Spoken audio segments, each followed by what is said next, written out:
From WisPolitics in Madison, you're listening to Capital Chats. Hi, this is Abigail Evans from WisPolitics, here with another Capital Chats podcast brought to you by Spectrum. I'm here to talk about an interview I did with Lieutenant Governor Sara Rodriguez about her run for governor. Let's get to the interview. I appreciate you joining me here on the podcast, Sara, and I just wanted to ask you first off, what is your reaction to Evers retiring? So Governor Evers has done such a wonderful effort for the state. He has served for so many years in public office, whether it's as superintendent, now as governor. And I know that he has set us up for success for the last two election cycles. And I'm just going to knock it out of the park. Yeah. And talk to us about how you got into the race following this. You said you heard about it the same day as the rest of us. What were you thinking leading up to the retirement announcement and whether you'd join? So I did. I heard about it the morning that he was going to not run for a third term, just as the other cabinet members had heard on that same day a little bit later. And I was ready. I was ready for this decision. He was given the time and space to make that decision. He's earned it as governor. And I was ready to run with him as lieutenant governor if he chose to do that, to support him in this next cycle, or to run for governor. I think it's too important to lose this seat. We need to keep it in Democratic hands because we know that the chaos on the federal government is just overwhelming. The bills that they're putting out, they're hurting Wisconsinites. These tariffs, we're hearing about this. It's particularly hitting the economy now. We need stable leadership within Wisconsin, and that's what I'm ready to provide. Yeah. Tell me about your background. What do you think makes you qualified to serve in this office? Yeah, so I've been lieutenant governor for 2.5 years. Prior to that, I served within the state assembly for 2 years. I flipped a red district blue. And so I know what it takes to be able to win in really difficult races. We are a purple state. But actually, I've been in the private industry way longer than I've been in elected office. I'm a nurse by background. I have been an executive at a large healthcare system within the Midwest, been an executive within a Fortune 100 company. I have that executive experience outside of elected office. Plus, I know how it works within the political sphere. So I think that's a really good balance for somebody who wants to be the chief executive, to know what it's like to work outside of politics and to also understand what happens when you're in elected office. Yeah. On the race, how you're feeling prepared for it, a lot of races have been getting pretty expensive. And how do you feel about your ability to fundraise and to get enough money to win this race? I'm feeling really good about it. We've had some great early support for the race. It is still about a year until the primary, and then, of course, a couple more months until the general. People have been reaching out. They've been donating. They've been talking to me about how excited they are about me getting into this race. We know what happens on the Republican side. They usually recruit a billionaire who can just self-fund. That's not me. I have had regular jobs my entire life. And, my mom was a teaching assistant. My dad fixed telephones for Wisconsin Bell. And so there is no generational wealth within my family. I'm not a billionaire who can just self-fund, but I have worked regular jobs. I worked as an executive, risen up the ranks, and I've been in elected office. I think those are really good experiences to bring into this chief executive role. Yeah. I'm talking about the budget that Governor Evers signed last month. What were some wins, maybe even some things you didn't prefer would have changed about the budget? So some of the wins that I think that we got out of this budget was some additional funding for childcare, and it's called Childcare Counts, which is able to fund some of our childcare agencies to make sure that the cost isn't as expensive for lower income to middle class families. They were telling us if they didn't continue to get these dollars, they were going to have to close. And we already have folks out in Wisconsin that are having a difficult time finding childcare. I mean, I was up north, Wisconsin, talking to this young mom who said that she started looking for childcare when she was thinking about getting pregnant because she knew it was going to be so hard to find it. And when she did find it, it was very, very expensive. And so I'm really glad that that was included in the budget.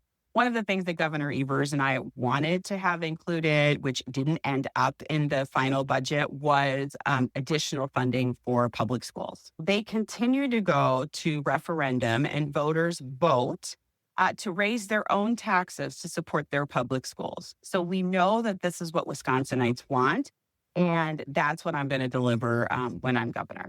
Yeah, yeah. And speaking of different issues in Wisconsin, what do you think, other than you mentioned education, you mentioned childcare, what are some other pressing issues you'd want to address as governor?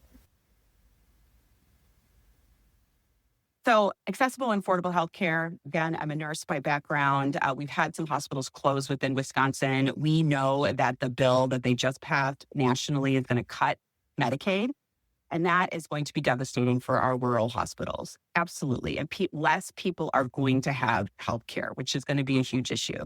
So we have not expanded Medicaid in Wisconsin. 41 other states have done that. We could bring in about $1 billion a year to be able to help us, uplift the healthcare system, to help us invest in Wisconsinites. I'm going to work on that as governor to make sure we can bring that revenue in. The other thing that I hear when I'm all across all 72 counties, I have the privilege of going every single year I've been lieutenant governor. I have visited every single county, and I'm on target to be able to finish all 72 counties by September. But housing, oh my gosh, housing costs are just through the roof in Wisconsin, and people just can't find anything. I was in Sheboygan, and they have a less than 1% vacancy rate. Less than 1% vacancy rate. That's insane. That means people have to live outside the city if they want to work within Sheboygan. And so working on housing, making sure we can streamline the process to get more units, whether that's rentals or houses actually built in Wisconsin, is going to be a priority of mine. Yeah. And going to specific issues that have been in the news recently with the Supreme Court ruling on Wisconsin's abortion law. Tell me, do you support the current law? Do you think there should be more or less restrictions than the 20-week ban that's currently in place? I've been pretty clear on this. I support just making sure that we have the standard of Roe versus Wade within the state of Wisconsin, which is further along than 20 weeks, about 24 weeks. And so it's within your third trimester. And so that's what I want to make sure we can do. We can pass legislation to do that. But if we have a Republican governor, they will push for draconian abortion laws. That 1848 abortion law that we had that had no exceptions for the health of the mother, just the life of the mother, no exceptions at all. Not rape, not incest, not the health of the mother. The Republicans in the Assembly and the Senate had said that they support that law. A Republican governor is also going to support that law. So that's why it's so important that we keep the governor's seat in Democratic heat. Yeah. And on another issue that's been in the news with Texas is congressional map redistricting. So Texas is trying to redistrict their maps. And we've had that issue come up in Wisconsin a few times. Would you support congressional redistricting as governor? So if you look at the congressional districts today, we only have 2 Democratic representatives within Congress, and we're a 50-50 state.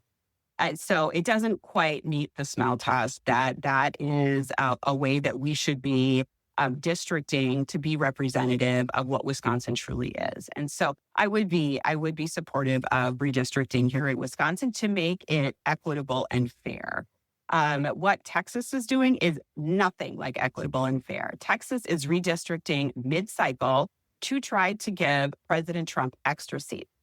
They know they can't win in the midterms, so they're actually trying to rig the game so that people's votes don't matter. That is just, it's abhorrent, and it shouldn't be happening in Texas. Yeah.